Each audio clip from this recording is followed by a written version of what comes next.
त्रिदशपति मुकुट तटगतमणि गणकर्णिकर सलिलधारा धौत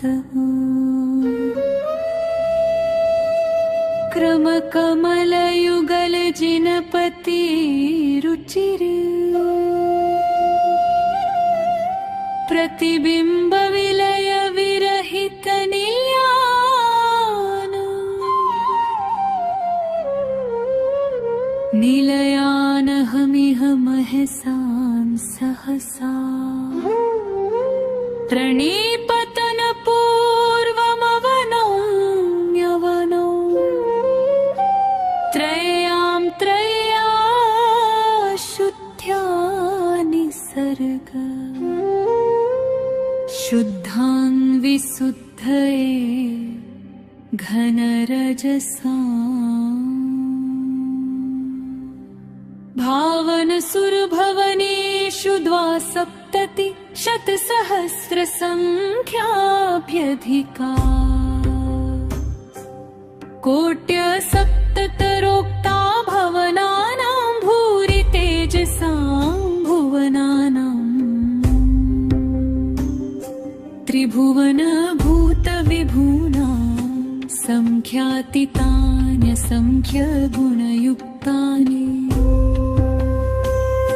त्रिभुवन जनयन मन प्रियाणि भवनानि भौम विबुधनुतानि यावन्ति सन्ति कान्तजोपि लोकाधिदेवताभिनुतानि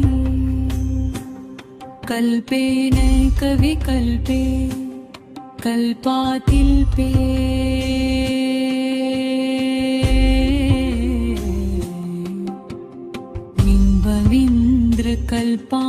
बिम्बविन्द्रकल्पानल्पे विंशतिरथ त्रिसहिता सहस्रगुणिता च सप्तनवति प्रोक्ता चतुरधिकाशीतिरत पञ्चकशून्येन विनिहतान्यनघानि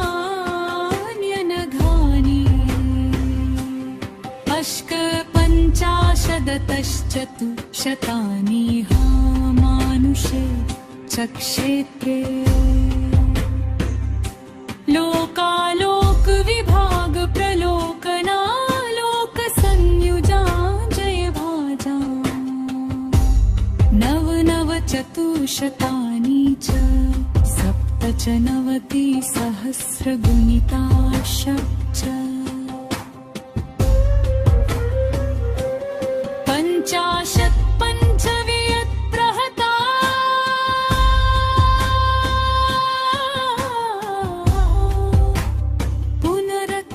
पुनरत्प्रकोटयोष्टो रोक्ता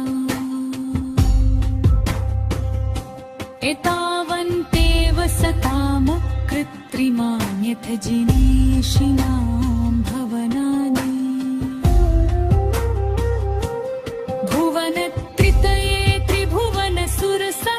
समज्रमानसप्रतिमानि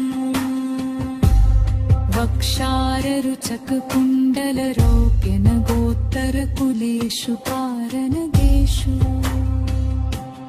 पुरुषु च जिन्भवनानि त्रिष्टान्यधिकानि तानि षड्विंशत्या नन्दीश्वर सद्वीपे नन्दीश्वर जलधि परिवृते धृतशोभे चन्द्रकर्णिकर सन्निभरुन्द्रयशोभित तदिङ्मही मण्डलके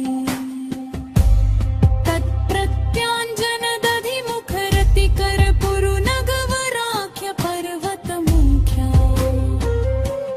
प्रतिदिश मेषामुपरि त्रयोदशेन्द्रार्चितानि जिनभवनानि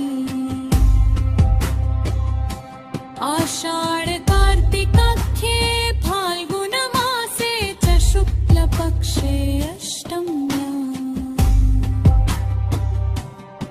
आरभ्याष्टदिनेषु च सौधर्मक्रमुख विबुधपतयो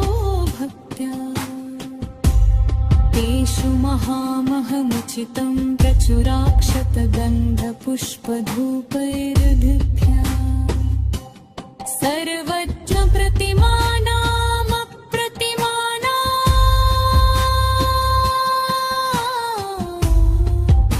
प्रकुर्वते सर्वहितं भेदेन वर्णनाकासौ धर्मस्नपनकर्तृतामापन् परिचारक भावमिता शेषेन्द्रारुन्द्रचन्द्र निर्मल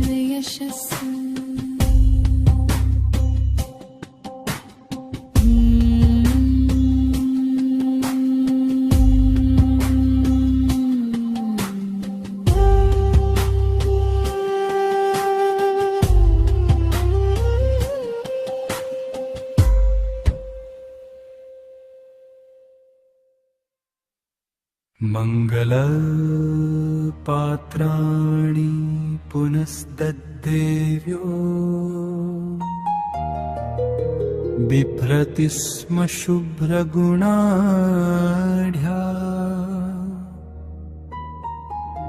अप्सरसो नर्तक्य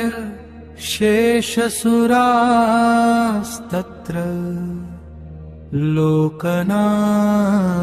लोकनाव्यग्रधिया वाचस्पति वाचामपि गोचरतां संव्यतीत्य यत्क्रममाणम् विबुधपतिविहितविभवम् मानुषमात्रस्य कस्य शक्तिस्तोपुम्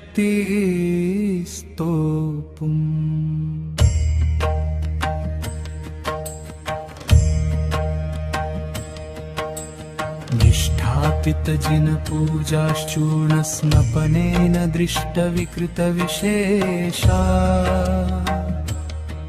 सुरपतयो नन्दीश्वरजिनभवनानि प्रदक्षिणीकृत पुनः पञ्चसुमन्दरगिरिषु श्रीभद्रशालनन्दनसौमनसम् पाण्डुकवनमिति तेषु प्रत्येकं जिनगृहाणि चत्वारेव तान्यथ परित्यक्तानि च नमसित्वा कृतसुपूजनास्तत्रापि स्वास्पदमीयु सर्वे स्वास्पदमूल्यं स्वचेष्टया संगृह्य सह तोरणसद्वेदी परितवनयागवृक्षमनस्तम्भ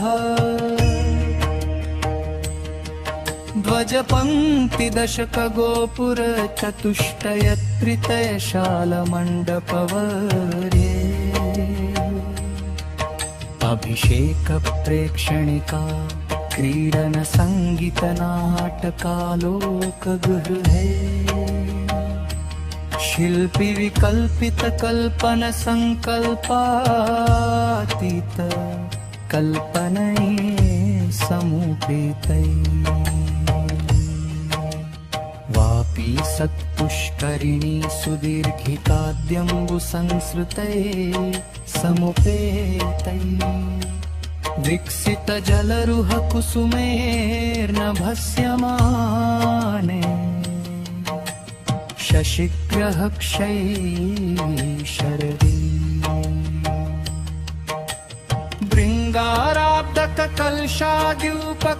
भृङ्गाराब्धककलशाद्युपकर्णैरष्टशतक परिसंख्यानै प्रत्येकं चित्प्रगुणै कृतझणझणनिनदविततघण्टाजालै प्रविभाजन्ते नित्यं हिरण्मयानि वरेशिणां भवनानि गन्धकुटीगत मृगपति विष्टरुचिराणि विविध विभवयुतानि येषु जिनानां प्रतिमा पञ्चशतशरासनोच्छ्रिता सत्प्रतिमा मणिकनकरजत विकृता दिनकरकोटिप्रभाधिक प्रभदेहा तानि सदा वन्देऽहं भानुप्रतिमानि यानि कानि च तानि यशसां महसां प्रतिदिशमतिशय शोभा विभाञ्जि पापविभाञ्जि सप्तत्यधिकशतप्रिय धर्मक्षेत्रगत तीर्थकर वरवृषभान् भूतभविष्यत् सम्प्रतिकाल भवान् भवविहानये विनतोऽस्मि अस्यामवसर्पिण्यां वृषभजिन प्रथमतीर्थकर्ता भर्ता अश्वबद्गिरिमस्तक गतस्थितो मुक्तिमाप पापान्मुक्त श्रीवासुपूज्य भगवान् शिवासु पूजासु पूजितस्त्रिदशाना चम्पायां दुरितहर परमपदं प्रापदापदामन्तगत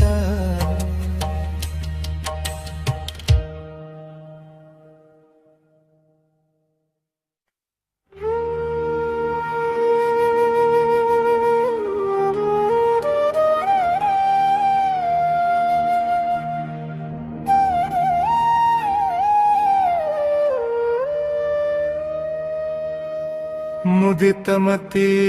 बलमुरारी प्रपूजितो जितकशायरि पुरथ जात बृहदूर्जयन्तशिखरे शिखामणिस्त्री भुवनस्य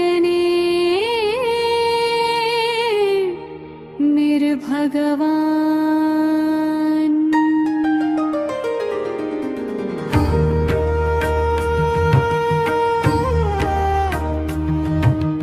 पावापुरवर सरसा मध्यगत सिद्धि वृद्धि तपसा महसा वीरो नीरदनादो भूरि गुणश्चारु शोभमास्पदमगमत् सम्मद करिवन् परिवृत सम्मेद गिरीन्द्रमस्तके विस्तीरे शेषाय तीर्थकरा कीर्तिवृद्ध प्रार्थी तार्थ सिद्धिमवापन् शेषाणां केवलिनां मशेषमतवेदी गणभृता साधूनां गिरितल विवरदरी सरि दुर्वन तरु विटपि जलधि दहन शिखासु मोक्षगति हेतु भूतस्थानानि सुरेन्द्र रुद्र भक्तिनुतानि मङ्गलभूतानि तान्यङ्गीकृत धर्म कर्मरामस्माकम्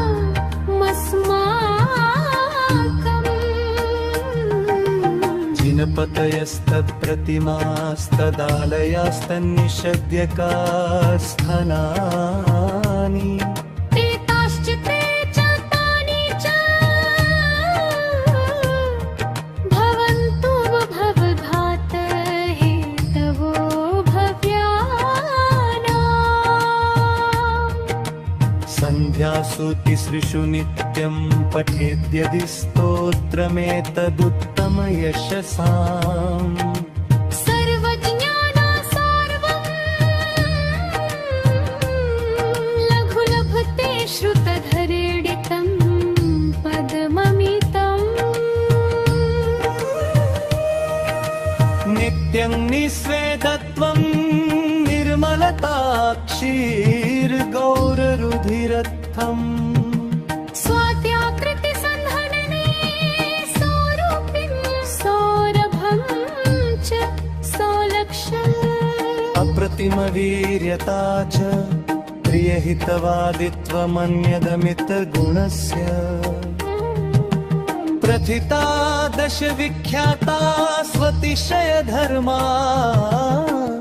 स्वयं भुवो देहस्य कभ्यूतिशतचतुष्टय सुभिक्षता गगनगमन्म प्राणिवध भुक्त्युपसर्गाभाव चतुरास्यत्वं च सर्वविद्येश्वरता अच्छायत्वमपक्ष्मन् स्पन्दश्च समप्रसिद्ध नखकेशत्वम् स्वतिशयगुणा भगवतो घाति क्षयिजा भवन्ति तेऽपि दशैव सार्वार्धमागधीया भाषामैत्री च सर्वजनता विषया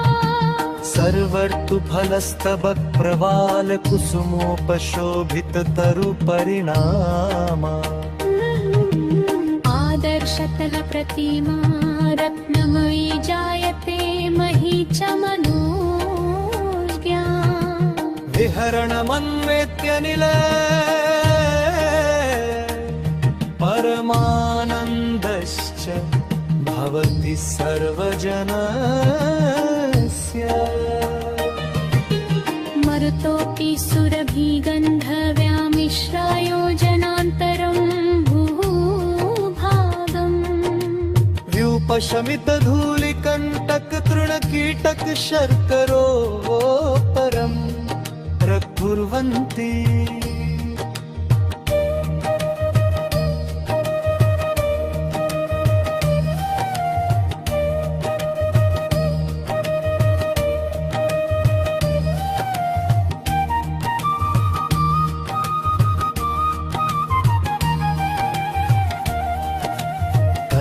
तदनुस्तनितकुमारा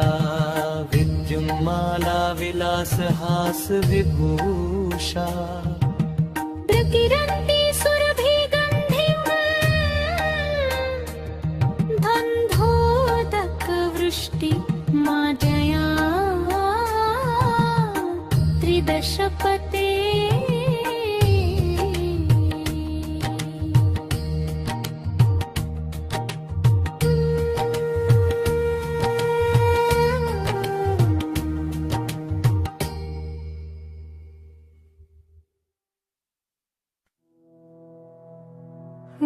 वरपद्मराग केशरमतुल सुख स्पर्श हेमं मयदल निचयम् पादन्यासे पद्मं सप्त पुरपृष्ठतश्च सप्त भवन्ति फलभारणं शालिब्रीयादि समस्त सस्य धृतरोमाञ्चा परिहृषितेव च भूमि स्त्रिभुवननाथस्य वैभवं पश्यन्ति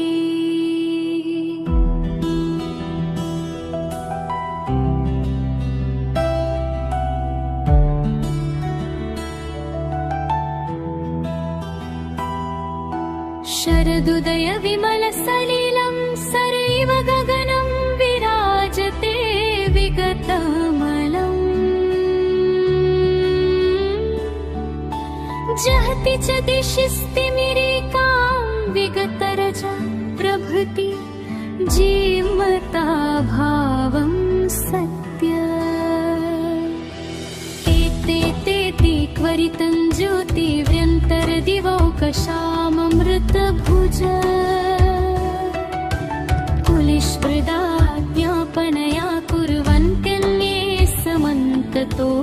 व्याहानम् स्फुरदरसहस्ररुचिरं विमलमहारत्नकिरणनिकरपरीतम्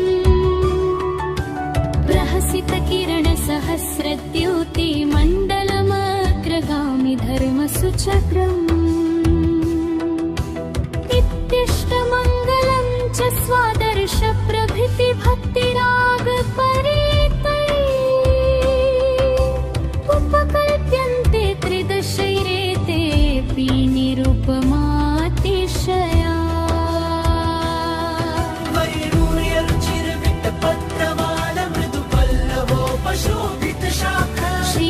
श्रीमानशोकवृक्षो वरमरकतपत्रगहन बहलच्छाय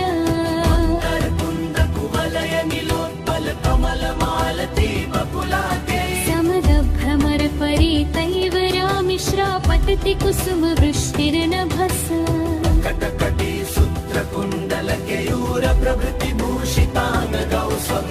यक्षौ कमलदलाक्षौ परिनिक्षिपत सलीलचामरयुगल आकस्मिकमिव युगपद्दिवसकरसहस्रं पगदद्यवधानम् हामण्डलमविभावितरात्रिन्दिवभेदं तितरामा भाति प्रबलपवनाभिघातप्रक्षुभितसमुद्रघोषमन्द्रधानम् दन्धर्यते सुवीणावंशादिसुवाद्यदुन्दुभिस्तालसम् त्रिभुवनपतितालाच्छनमिन्दुत्थिनतुलमितुलमुक्तजालम् छत्रत्रयं च सुबृहद्वैडूर्यवितृप्तदनिन्दमतिकमनोद्यम्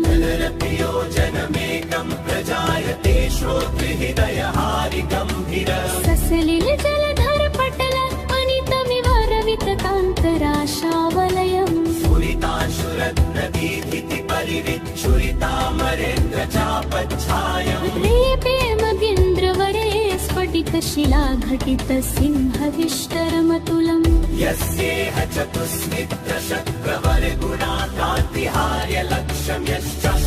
तस्मै नमो भगवते त्रिभुवनपरमेश्वरारते गुणमहते इच्छामि भन्ते नन्दीसरभक्तिकौ सद्गोकौ तस्सालोचेयम् नन्दीसरदीपं निचौदिसविधि सासु अञ्जनदधिमुहरति करपुरुनगवरे सुजाणि जिणचेयाणि तानि सव्वाणि दिसुविलोये सुभवनवासियमाणविन्तरजोयिसियं कप्पवासियत्ति चौविहा देवा सपरिवार दिव्यैः गन्धेहि दिव्यैः चुम्बैः